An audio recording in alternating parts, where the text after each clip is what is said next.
आप मुसलमान लोग मुझे जरा ये तो बताएं कि आप लोगों ने उखाड़ क्या लिया है पिछले 1000 सालों में? क्या कर लिया आप लोगों ने? आप लोगों ने काफिर के, जन्नती के, जहन्नमी के फतवे सादर करने के अलावा किया क्या है? आपके पास है क्या जुबान चलाने के अलावा? इल्म आपके पास नहीं है, अकल आपके पास नहीं है, टेक्नोलॉजी आपके पास नहीं है, जिद्दत आपके पास नहीं है, मूव ऑन करने की हिम्मत आपके पास नहीं है, गुलामी आपके अंदर कूट कूट के भरी हुई है। कभी आप यहूदी के गुलाम हो जाते हैं, कभी आप नसरानी के गुलाम हो जाते हैं। तो आपके पास है क्या?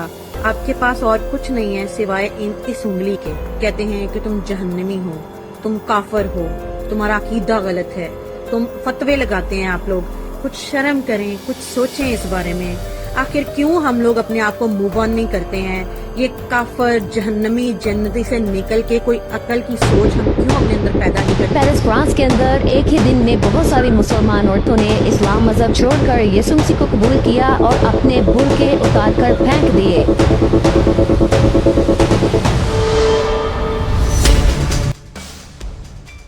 छोड़ के सनातन को अपना लिया है। मैं उन पर कैमरा कह रहा हूँ, मैं सनातन में वापसी कर चुका हूँ। अब तो मुस्लिम धर्म से आए हो, पूरा पढ़ा है आपने, पूरा देखा है आपने। क्या कभी मुसलमान हिंदुओं का सगा होगा? नहीं, ऐसा हो नहीं सकता, क्योंकि कुरान कहती है कि काफिरों को अपना मित्र ना बनाओ। काफिर मतलब मूर्ति पूजा। कैमरा कह रहे हैं आप ये वाली? हाँ, ये बोल रही है, कुरान बोल रही है, मैं नहीं बोल रहा। अब इस वक्त जो अगर आपके सामने एक फिगर रखना चाहूँ, दुनिया की 13% आबादी मुल्हिद हो चुकी है। दोस्तों, आज पूरी दुनिया में सबसे तेजी से इस्लाम फैल रहा है। प्यू रिसर्च सेंटर की रिपोर्ट की माने तो जिस रफ्तार से मुसलमानों की आबादी बढ़ रही है, उसके मुताबिक साल 2070 तक दुनिया में सबसे ज्यादा इसी धर्म को मानने वाले लोग होंगे। लेकिन अब समय आ गया है कि हम आंखें खोलकर देखें कि असली हकीकत क्या है। दुनिया के कोने कोने में मुसलमान और इस्लाम के खिलाफ जो कुछ हो रहा है उसे छुपाया नहीं जा सकता। जी हाँ, क्या आप जानते हैं कि कई ऐसे देश भी हैं जहां भारी तादाद में लोग इस्लाम धर्म छोड़ रहे हैं।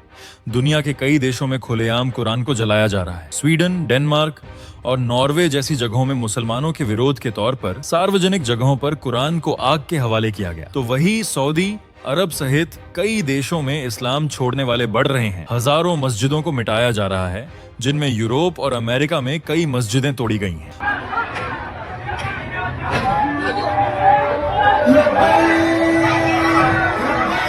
भारत, पाकिस्तान, बांग्लादेश में भी कुछ युवा आधुनिकता और इंटरनेट के कारण मजहब से दूरी बना रहे हैं। 2018 में मैंने इस्लाम को प्रैक्टिस करना बंद किया वहीं, और मैंने ये तय कर लिया कि अब जब तक मुझे मेरे सवाल को जवाब, मैं आगे इस्लाम को फॉलो नहीं करूंगा, प्रैक्टिस नहीं करूंगा। दाढ़ी जितनी बड़ी मैंने वो कटवा दी। मैं जुब्बा पहनता था, अमामा पहनता था, वो सब हुलिया चेंज किया। कुछ मुस्लिम देशों में शरिया कानून होने के बावजूद उसका पालन आदर्श रूप में नहीं हो रहा। तो वहीं ईरान में मतांतरण हो रहा है। मिस्र में कठोर इस्लामी कायदे छोड़े जा रहे हैं। मिस्र में उग्रवादी इस्लामी संगठनों के लोगों को नीची नजरों से देखा जाने लगा है। कभी कभार सड़कों पर उनकी पिटाई भी हो जाती है। कहीं इस्लाम के खिलाफ मुस्लिम महिलाएं हिजाब फेंक कर विरोध प्रदर्शन कर रही हैं, तो कहीं कुरान जलाकर विरोध किया जा रहा है। हर देश से मुसलमानों को भगाया जा रहा है, तो किन्हीं देशों में मुस्लिमों पर बैन लगाया जा रहा है। कहीं बुर्का हिजाब पर बैन, तो कहीं नमाज और दाढ़ी पर बैन। मेरी तो समझ में नहीं आ रहा कि आखिर ये चल क्या रहा है। क्या पूरी दुनिया इस्लाम के खिलाफ एकजुट हो चुकी है? क्या अब गैर मुस्लिम देशों में मुसलमानों का रहना मुश्किल हो जाएगा? यही सब जानेंगे आज की इस वीडियो में, इसलिए बने रहिए वीडियो में अंत तक। लेकिन उससे पहले कृपया हमारे चैनल को सब्सक्राइब जरूर कर दीजिए।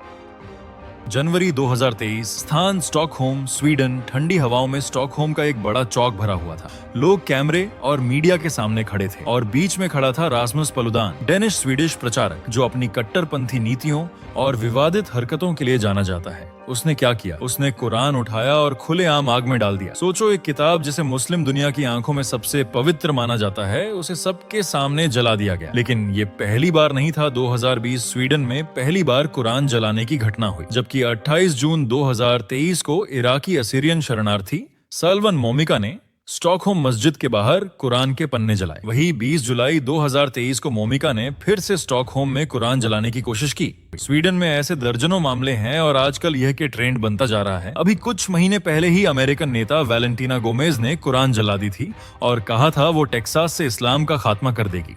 सोशल मीडिया पर पोस्ट किए गए एक वीडियो में वेलेंटिना गोमेज ने कहा कि उनका लक्ष्य टेक्सास में इस्लाम का अंत करना है। उन्होंने सोशल मीडिया प्लेटफॉर्म एक्स पर एक वीडियो शेयर किया जिसमें वे इस्लाम की पुस्तक कुरान को आग के हवाले करती नजर आ रही हैं। इतना ही नहीं, ईरान में तो 2 नवंबर 2024 में तेहरान की एक छात्रा ने यूनिवर्सिटी में जबरदस्ती के खिलाफ अपना कपड़ा उतारा और आधी नग्न होकर विरोध जताया। नीदरलैंड्स और बेल्जियम में भी एक्स मुस्लिम्स की संख्या बढ़ रही है। यहाँ प्यू और लोकैल ऑन्डजुक बताते हैं कि विशेषकर 18 से 35 साल के मुस्लिम युवा धर्म छोड़ रहे हैं।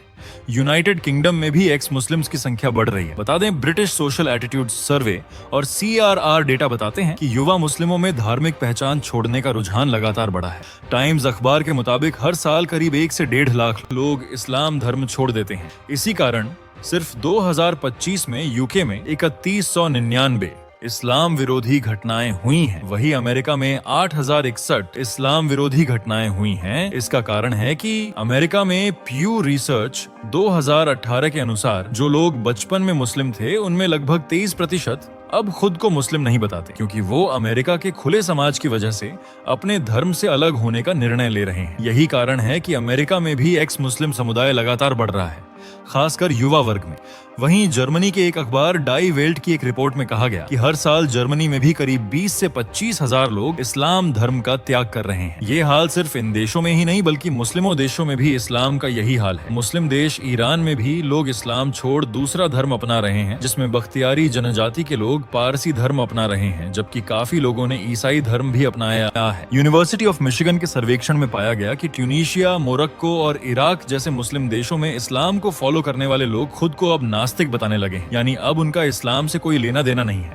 वैसे तो मुस्लिम देशों में अगर कोई इस्लाम छोड़ता है तो उसके लिए बेहद कड़ी सजा है, इसलिए कई लोग अपने तौर तरीकों से यह जता देते हैं, लेकिन साफ तौर पर कह नहीं पाते कि वो इस्लाम छोड़ रहे हैं। लेबनान देश में करीब 45% लोगों ने यह माना कि वे अपने घर या फिर कंफर्ट जोन में इस्लाम का पालन नहीं करते, यानी दुनिया भर में ये लोग इस्लामी मान्यताओं को छोड़कर दूसरे धर्म अपना रहे हैं। आपको बता दें कि इंडोनेशिया आज दुनिया का सबसे बड़ा मुस्लिम आबादी वाला देश है। साल 2021 में यहाँ की कुल आबादी में मुसलमानों की संख्या 87.2% थी। आज ये कुल आबादी का महज 87% ही रह गई है। वहीं ईसाइयों की बात करें तो 2021 में वहाँ ईसाई आबादी सिर्फ 10% थी, जो कि आज 12.3% हो गई।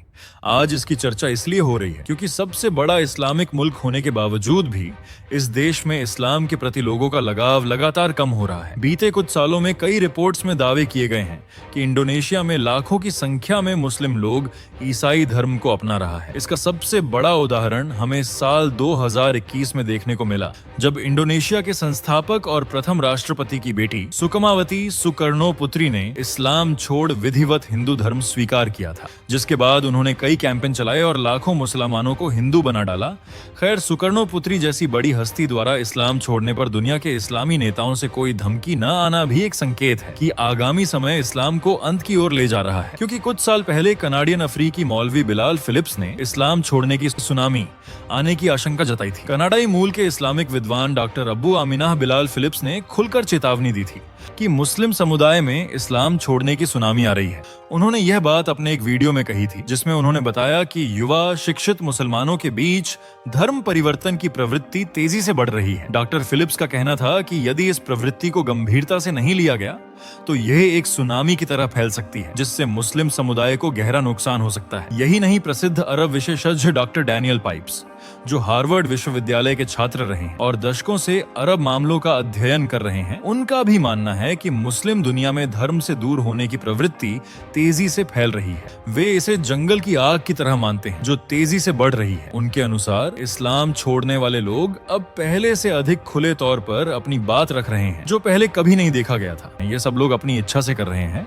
इसमें किसी भी प्रकार का कोई प्रोपेगेंडा नहीं है। यानी मुसलमान स्वयं अपनी नियति तय करने की ओर बढ़ रहे हैं। मुल्ला मौलवियों को सब कुछ तय करने देने की परंपरा तोड़ रहे हैं। मिस्र में उग्रवादी इस्लामी संगठनों के लोगों को नीची नजरों से देखा जाने लगा है। कभी कभार सड़कों पर उनकी पिटाई भी हो जाती है। इतना ही नहीं, इस्लाम में महिलाओं को जिस तरह कैद करके रखा जाता है, उस पर स्त्रियां अपने हिजाब फेंक कर विरोध दर्शाती हैं। उदाहरण के लिए 27 दिसंबर 2017 को तेहरान की एक महिला विदा मुवाहिद ने सार्वजनिक रूप से अपनी सफेद हिजाब उतारकर एक पोल या यूटिलिटी बॉक्स पर खड़ी हुई और प्रदर्शित किया कि वो अनिच्छुक हैं जबरदस्ती पहनाए जाने वाले हिजाब से, जिसके बाद उनकी तुरंत गिरफ्तारी हुई, जिसे लेकर एक आंदोलन हुआ जो गर्ल्स ऑफ एंगलब स्ट्रीट कहलाया। इसी के साथ तुर्की युवाओं में गैर इस्लामी तौर तरीके लोकप्रिय हो रहे हैं। वे इस्लामी विश्वासों के विपरीत विचार अपना रहे हैं। धर्म में विश्वास नहीं, संस्कृति, आपसी संबंध, पोशाक, खान पान आदि में भी गैर इस्लामी व्यवहार अधिक प्रचलित हो रहे हैं। तुर्की के लोग आज पश्चिमी देशों की सभ्यता को पसंद कर रहे हैं, यानी आजादी से जीना। इसके अलावा एक रिपोर्ट ने भी नोट किया कि मदरसों के छात्र ज्ञान, स्वानुभूति और आध्यात्मिक भाव चितन्न के प्रति आकर्षित हो रहे हैं। मतलब मुल्ला मौलवियों के मूल दावों को ही खारिज कर रहे हैं। अब जो छात्र हैं वो सिर्फ पढ़ाई लिखाई नहीं कर रहे, बल्कि मुल्ला मौलवियों के पुराने दावे और रिवायतें खुद से परख रहे हैं। मतलब अब लोग अंधश्रद्धा में नहीं फंस रहे, बल्कि सीधा कह रहे हैं, भाई ये जो बातें हमें बताई जा रही थीं, उसका प्रमाण क्या है और ये कैसे सही है। यानी अब धीरे धीरे मौलवियों का ठोस दावा अब कमजोर पड़ता दिख रहा है और युवाओं के अंदर स्वतंत्र सोच और सवाल करने की आदत बढ़ रही है। विन गैलप संस्था द्वारा के सर्वेक्षण में तुर्की में रहने वाले 73% तुर्क लोगों ने अपने को गैर मजहबी बताया। किसी मुस्लिम देश में अपने मजहब से उदासीन लोगों की यह सबसे बड़ी संख्या है। सिर्फ तुर्की ही नहीं, विन गैलप के सर्वेक्षण में 5% सऊदी नागरिकों ने अपने को पक्का नास्तिक कहा। अमेरिका में भी इतने ही लोग अपने को पक्का नास्तिक कहते हैं। जबकि सऊदी सरकार नास्तिकता रोकने के लिए आतंकवाद विरोधी कानून का प्रयोग कर रही है। इसी से पूरी स्थिति का अनुमान हो जाता है। दूसरी ओर वही सरकार शिक्षा, संस्कृति, अर्थव्यवस्था में गैर इस्लामी चीजें मंजूर कर रही है, लेकिन लोगों के अंदर से इस्लाम को अपने जहन से उतारने का भूत सवार हो चुका है और अब तो यह एक ट्रेंड बनता जा रहा है। कई देशों में इनका बुरा हाल हुआ पड़ा है, जैसे ताजिकिस्तान, जहां लगभग 90% लोग मुसलमान हैं, लेकिन फिर भी वहां सरकार ने बुर्का पहनने पर प्रतिबंध लगा दिया है। सिर्फ यही नहीं, वहां की सरकार ने 2011 से लेकर अब तक 1500 से अधिक मस्जिदों को बंद कर दिया है। वहीं कुछ मस्जिदों को तो ब्यूटी पार्लर में बदल दिया गया है। इसके अलावा सार्वजनिक स्थानों पर नमाज पढ़ने, हिजाब पहनने और धार्मिक शिक्षा लेने पर भी सख्त पाबंदियां, यहाँ तक कि बच्चों को धार्मिक शिक्षा देने पर भी रोक है। वहीं अजरबैजान में सरकार ने स्कूलों और विश्वविद्यालयों में हिजाब पहनने पर प्रतिबंध लगा दिया है। वहीं इटली की सरकार ने हाल ही में एक नया कानून पेश किया है, जिसमें सार्वजनिक स्थानों पर बुर्का और निकायनब पहनने पर प्रतिबंध लगाने की बात की गई है। इस कानून के तहत मस्जिदों और इस्लामी स्कूलों की वित्तीय स्रोतों की जांच भी की जाएगी। इसके अलावा कजाकिस्तान ने सार्वजनिक स्थानों पर चेहरा ढकने वाले कपड़े पहनने पर प्रतिबंध लगा दिया है। स्पेन के जुमिला शहर में स्थानीय प्रशासन ने सार्वजनिक स्थानों पर मुस्लिम धार्मिक कार्यक्रमों पर प्रतिबंध लगा दिया है। इसके अलावा जॉर्डन ने हाल ही में मुस्लिम ब्रदरहुड संगठन पर प्रतिबंध लगा दिया है। ये घटनाएं हमें ये दिखाती हैं कि कैसे दुनिया भर में मुसलमानों पर प्रतिबंध लगाए जा रहे हैं। और सबसे बड़ी बात, 2016 और 2017 में म्यांमार की सेना ने तो रोहिंग्या समुदाय पर बड़े पैमाने पर हमले किए। इन हमलों में 25 से 43 हजार लोगों की हत्या की गई और यहाँ तक कि 1.5 मिलियन से अधिक लोगों को भगा दिया, जो बांग्लादेश में शरणार्थी बनकर रह रहे हैं। इतना ही नहीं, सऊदी अरब आज वो अमीरी में इतना मंत्रमुग्ध हो गया कि सऊदी के लोगों और वहां की सरकार का भी इस्लाम में कोई इंटरेस्ट नहीं है। जी हाँ, चाहे मक्का हो या मदीना, हर जगह से सऊदी सरकार इस्लामिक विरासतों को मिटाने में लगा हुआ है। एक रिपोर्ट्स के मुताबिक साल 1985 से अब तक 98% ऐतिहासिक इस्लामी विरासत स्थलों को ध्वस्त कर दिया गया है। अब विरोधकर्ताओं का आरोप है कि सऊदी सरकार इस्लाम के इतिहास को मिटाना चाहती है, लेकिन ऐसा नहीं है, क्योंकि सऊदी के लोग भी आज तेजी से आजादी की ओर बढ़ रहे हैं। ये इनकी एक खास विरासत, जो पैगंबर मोहम्मद के चाचू हमजा का घर था, उसे होटल बनाने के लिए तोड़ दिया। जी हाँ, यही नहीं, सूद ने पैगंबर मोहम्मद की बीवी खदीजा का घर भी तोड़ दिया गया। खदीजा के घर की जगह पर एक दशक पहले 1400 सार्वजनिक शौचालय बना दिए गए थे। इसकी पुष्टि ब्रिटिश इतिहासकार जियाउद्दीन सरदार ने अपनी किताब मक्का द सेक्रेड सिटी में की है। सरदार ने लिखा है कि ये परिसर अल अयाद किले के ऊपर बना था, जिसे 1781 में बनाया गया था, और अब ये मक्का को हमलावरों से बचाने का काम नहीं कर सकता। ग्रैंड मस्जिद कॉम्प्लेक्स के दूसरे छोर पर पैगंबर मोहम्मद की पहली पत्नी खदीजा का घर शौचालयों के एक ब्लॉक में तब्दील कर दिया गया है। पैगंबर के साथियों के नाम जिन खंभों पर लगे थे, उन्हें भी ध्वस्त कर दिया गया, और जितनी भी पुरानी मस्जिद थी, उनको भी पूरी तरह से बुलडोजर से ध्वस्त कर दिया गया। इतना ही नहीं, मक्का में हजरत मोहम्मद पैगंबर साहब का जन्म जिस घर में हुआ था, उस घर को गिरा दिया गया। हजरत के दौर की कई मस्जिदें और इमारतें मक्का में अभी 2-4 साल पहले तक मौजूद थीं, जिन पर अरब के बादशाह ने बुलडोजर चलाकर जमींदोज कर दिया।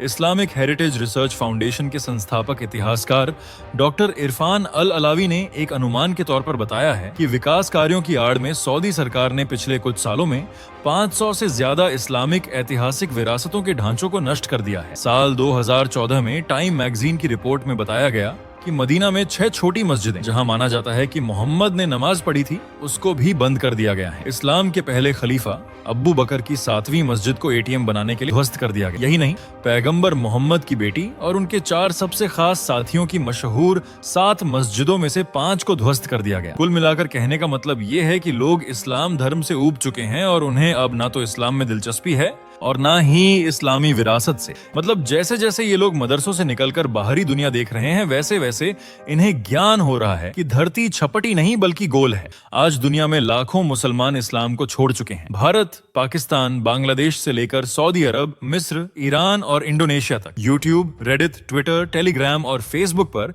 एक्स मुस्लिम कम्युनिटी इतनी तेजी से बढ़ रही है कि अब इस्लामिक मौलवी बौखलाए हुए हैं। जहां आज से 20 से 30 साल पहले एक मुसलमान बच्चा जो सीखा वही मानता था, लेकिन अब सोशल मीडिया के जमाने में लोग न सिर्फ इस्लाम की सच्चाई से रूबरू हो रहे हैं, बल्कि लोग जमकर इस्लाम की धज्जियां भी उड़ा रहे हैं। और ये कोई नहीं बल्कि एक्स मुस्लिम है, यानी पूर्व मुसलमान, जो इस्लाम से दूरी अपना रहे हैं और इन्होंने सोशल मीडिया को अपना हथियार बना लिया है। अपोस्टेट प्रॉफिट रिदवान आइडेमियर, जो एक एक्स मुस्लिम है, वो कहते हैं अगर इंटरनेट 1400 साल पहले होता तो इस्लाम कब का खत्म हो चुका होता। वही अयान हिरसी अली, मरियम नमाजिए और कई अन्य पूर्व मुस्लिम बैकग्राउंड वाले एक्टिविस्ट खुले तौर पर इस्लाम की आलोचना करते हैं। वे मुस्लिम परिवार से आए थे पर अब इस्लाम क्रिटिक बयानों के लिए जाने जाते हैं। बांग्लादेशी लेखिका तस्लीमा नसरीन ने तो हाल ही में इतना तक कह दिया था कि जब तक इस्लाम है आतंकवाद बना रहेगा। तस्लीमा ने कहा कि इस्लाम पिछले 1400 वर्षों में नहीं बदला है, जब तक यह बदलेगा नहीं मौत तब तक आतंकवाद पनपता रहेगा। 62 वर्षीय इस लेखिका ने कहा कि यूरोप में चर्च संग्रहालय बन चुके हैं, लेकिन मुसलमान अब भी मस्जिदें बना रहे हैं। इतना ही नहीं, रेडिट पर एक्स मुस्लिम कम्युनिटी में हर दिन 1000 से ज्यादा पोस्ट होते हैं। लीविंग इस्लाम टाइप करो तो दुनिया हिलाने वाले वीडियो सामने आते हैं, जिसमें मैं इस्लाम के विचार और कुरान पर सवाल करते दिखते हैं। खैर, आपको बता दें कि प्यू रिसर्च सेंटर की 2025 में प्रकाशित रिपोर्ट के अनुसार जिन 13 देशों में अध्ययन हुआ है, उनमें 25% मुसलमानों ने बचपन में पाला धर्म छोड़ दिया। विकिपीडिया के मतानुसार अमेरिका में उनका प्रतिशत 32% तक भी पहुंच सकता है, जो बचपन में मुस्लिम थे लेकिन अब नहीं है। जबकि फ्रांस में इस समय लगभग 15,000 घोषित एक्स मुस्लिम हैं। वही एक्स मुस्लिम साहिल के आधार पर भारत में लगभग 6% मुसलमान अब ईश्वर में विश्वास नहीं रखते और इस आधार पर करीब 1 करोड़ 20 लाख लोग एक्स मुस्लिम हो सकते हैं। वही प्यू रिसर्च 2021 इंडिया सर्वे के अनुसार भी 6% मुसलमान ईश्वर में विश्वास नहीं करते और 12% उनकी आस्था पर संदेह करते हैं। इतना ही नहीं, कई रिपोर्टों में कहा गया है कि इंडिया में कम से कम 200 एक्स मुस्लिम समूह और ऑनलाइन समुदाय सक्रिय हैं। बीबीसी की रिपोर्ट के मुताबिक middle east and north Africa में पिछले 10 सालों में 23% लोगों ने खुद को नॉन रिलीजियस कहा है। क्यों? क्योंकि एक्स मुस्लिम कहते हैं इस मजहब की कोई भी बात ना तो धर्म सम्मत है, ना विज्ञान सम्मत और ना ही ज्ञान सम्मत। अब अगर आप देखें तो इस्लाम में कई बातें विज्ञान से टकराती हैं और जैसे सूरज कीचड़ में डूबता है, कुरान सूरा 1886, जबकि विज्ञान कहता है सूरज स्थिर है और धरती परिभ्रमण करती है। फिर लिखा है धरती समतल है, कुरान 15:19, 20:53, 78:6, जबकि धरती समतल नहीं गोल है। फिर लिखा है हर चीज का जोड़ा होता है, कुरान 36:36, जबकि वैज्ञानिक रूप से कई जीव अकेले रिप्रोड्यूस करते हैं। फिर लिखा है शुक्राणु कमर और पसली के बीच बनता है, कुरान 86:6-7, जबकि साइंस कहता है शुक्राणु टेस्टिस में बनता है, न कि पसलियों के बीच। फिर कहा गया इंसान मिट्टी से बना है, जबकि डीएनए जैविक प्रक्रिया एवोल्यूशन के अनुसार ये पूरी तरह मिथक है। फिर आगे लिखा है चांद 2 हिस्सों में फटा था, मुअज्जा बुखारी 36:37, जबकि साइंटिस्ट्स के अनुसार चांद के सतह पर कोई ऐसा संकेत नहीं है और नासा भी डिनाइड करता है। अब बताइए, आप जब आज के नौजवान ये सब पढ़ते हैं तो कहते हैं भाई ये तो 7वीं सदी की बकवास है, न कि खुदा का ज्ञान। बस यही सब पढ़कर लाखों मुसलमान कह रहे हैं क्यों हम झूठे अंधविश्वास में जी रहे थे। फिर कुरान की कुछ आयतें और देखिए, जो औरतों को इंसान नहीं समझती। जी हाँ, कुरान क्या कहता है औरतों के बारे में? तुम्हारी स्त्रियां तुम्हारी खेती हैं, जिस प्रकार चाहो तुम अपनी खेती में आओ और अपने लिए आगे भेजो और अल्लाह से डरते रहो। भली भांति जान ले कि तुम्हें उससे मिलना है और ईमान लाने वालों को शुभ सूचना दे दो।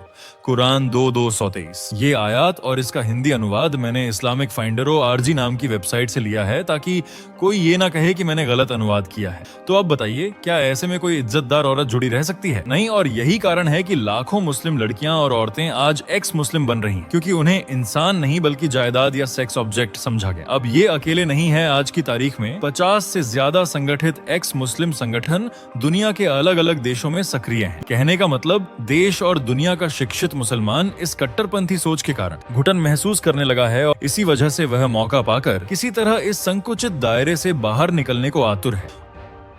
इनके खुद के मजहब में लोग इनके अपने लोगों का शोषण करते हैं। जैसे पाकिस्तान में 30 से 50 लाख अहमदी मुसलमानों को गैर मुस्लिम घोषित किया गया है। उनके खिलाफ भेदभाव, हिंसा और धार्मिक स्थलों पर हमले आम बात हो गई है। खैर, एक देश और है जिसने तो पूरी तरह इस्लाम को ही बदल दिया है। जी हाँ, वो देश चीन। चीन के शिनजियांग में मुस्लिम आबादी 1.25 करोड़ के आसपास है। शिनजियांग में कई मस्जिदों को नष्ट किया गया। बता दे, अप्रैल 2018 में चीन ने एक निर्देश जारी किया जिसमें कहा गया कि सरकारी अधिकारियों को इस्लामी गतिविधि स्थलों के निर्माण और लेआउट को सख्ती से नियंत्रित करना चाहिए। उन्हें ज्यादा ध्वस्त और कम निर्माण के सिद्धांत का पालन करना चाहिए, जिसके चलते ये हुआ कि चीन ने हजारों मस्जिदों को मिटा दिया और कुछ को चीनी स्टाइल में बदल दिया। अनुमान है कि निंगजिया में लगभग 1300 मस्जिदें 2020 से बंद कर दी गईं। वहीं ऑस्ट्रेलियन स्ट्रेटेजिक पॉलिसी इंस्टीट्यूट ने 2020 में एक रिसर्च की थी। इस रिपोर्ट में शिनजियांग में 900 जगहों का सर्वे किया था। इसके मुताबिक 3 साल में सिर्फ इस एक प्रांत में 16,000 से ज्यादा मस्जिदों के कई हिस्से तोड़े गए या पूरी तरह से गिरा दी गई। यही नहीं, शिनजियांग में उइगर मुसलमानों को कैद करने के लिए चीन ने कई बड़े कैंप बनाए हैं। इन कैंपों में शिनजियांग के मुसलमानों का शोषण किया जाता है। इन कैंप्स में करीब 10 लाख से ज्यादा उइगर और अन्य मुस्लिम समुदायों के लोग बंद हैं। वहां उनके जीवन की हर चीज सुबह से लेकर रात तक हर गतिविधि सरकारी अधिकारियों की निगरानी में होती है। यहाँ उन्हें टॉर्चर किया जाता था, नींद से वंचित रखा जाता था, सेक्सुअल वायलेंस किया जाता था, जबरन नसबंदी कर दी जाती थी, कुरान से दूर किया जा रहा था और उन्हें शी जिनपिंग की चालीसा रटाया जा रहा था। महिलाओं के लिए स्थिति और भी डरावनी है। कई रिपोर्ट्स कहती हैं कि महिलाओं को चीन के मर्दों से शादी करने पर मजबूर किया जाता है और अगर कोई हिजाब पहनती है या धार्मिक पहचान बनाए रखती है तो उसे सजा दी जाती है। कई लोग बताते हैं कि कैदियों पर मानसिक दबाव, थकावट और धमकी के माध्यम से उन्हें धर्म छोड़ने पर मजबूर किया जाता है। 2017 का एंटी एक्सट्रीमिज्म लॉ लाकर हिजाब पहनने, लंबी दाढ़ी रखने और बच्चों का नाम मोहम्मद रखने तक पर रोक लगा दी गई। इसके अलावा रमजान के दिनों में रेस्टोरेंट बंद रखने पर भी रोक लगा दी। रिपोर्ट में बताया गया है कि चीन ने उइगर भाषा के इस्तेमाल पर भी रोक लगा दी।